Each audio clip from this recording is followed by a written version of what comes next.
Tom Dixon works in the labs at Blendtec, testing out some of their blenders. And a while ago, he made some videos demonstrating just how proficient they are. It's only now, however, that the internet is awakening to the truly blinding beauty of blending. At the start of each of his little videos, Tom asks a question. Will it blend? That is the question. And the answer is mostly, if not always, it blends. And that includes a can of Coke with the can still on, 40 pens, a pool of marbles, and the handle of a rake.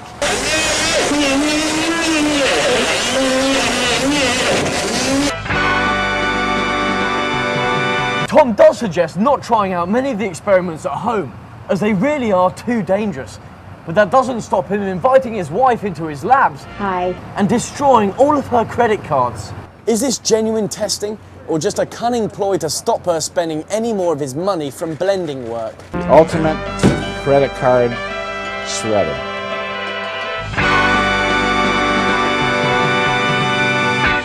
All of this blending talk got me thinking as to what I could blend myself. But then I realised I was already planning to blend something.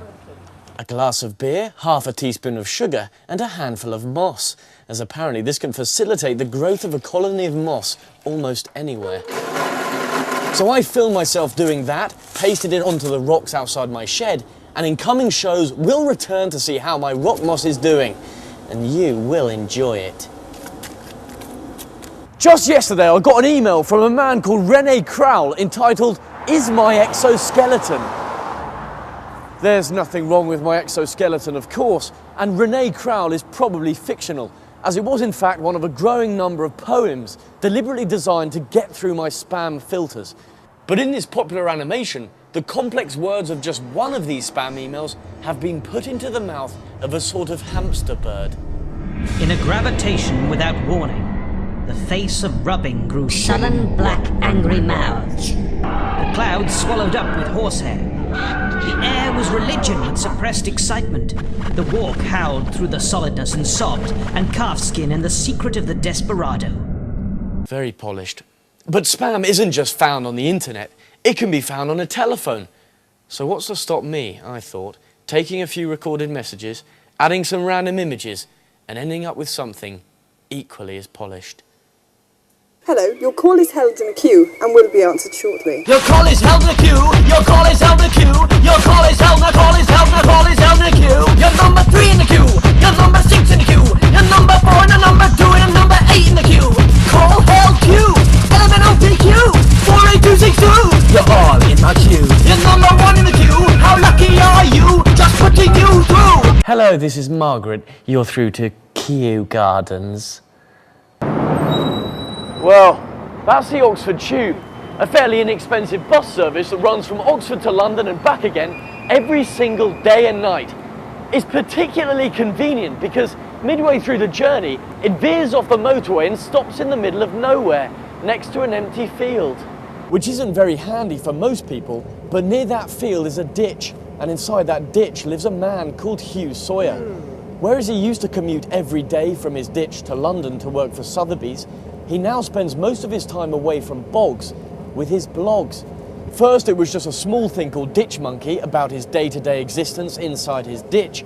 But now he controls an entire internet hub called Be The Jam, a travel guide which he plans to expand on solar-powered computers while traveling down the Amazon on a homemade punt.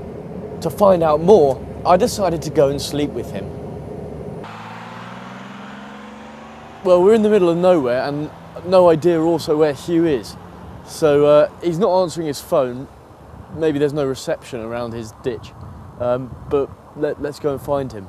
Okay, well, apparently I'm here and I've got to get somewhere just around here.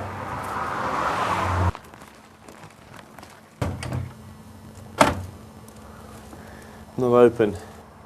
Okay, right, well I'm now going to look for this other pub. A small boy informed me that no one in this village knows exactly where Hugh lives.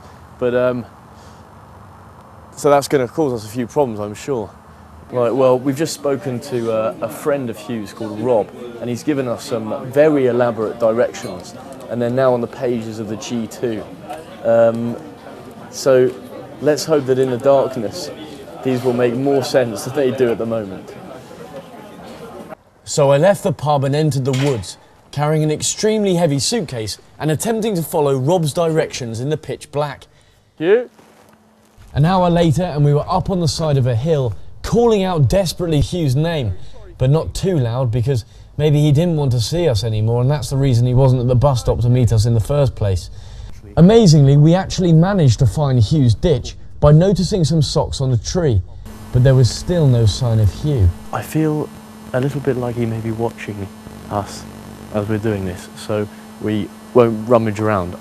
We wouldn't do that anyway, actually. Bearing in mind the difficulty we had getting there, we had no choice but to pitch a tent. Next morning, with still no sighting of Ditch Monkey, I made the continental breakfast I had lugged up the mountain as a present, in the hope that now it might tempt him out of the undergrowth. It didn't, and I suddenly became angry. No! We packed up and left, arriving back at the motorway, only to find Hugh at the bus stop, 20 hours late. Hugh, bastard. Well, that's the end of the show. I hope you enjoyed yourself. Now, I'd like to say that I am not a Mormon, and to whoever has been spreading that vicious rumour on Wikipedia, I say to him, no more, man.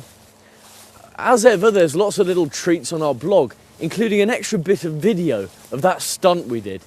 Anyway, I'm off home, through these leaves, and over that hill behind you. I'll see you next week. Bye-bye.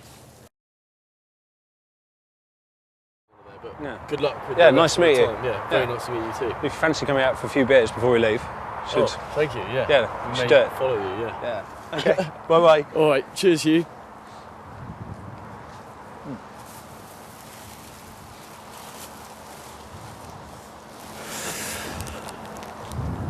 Very nice man, actually, despite his tardiness.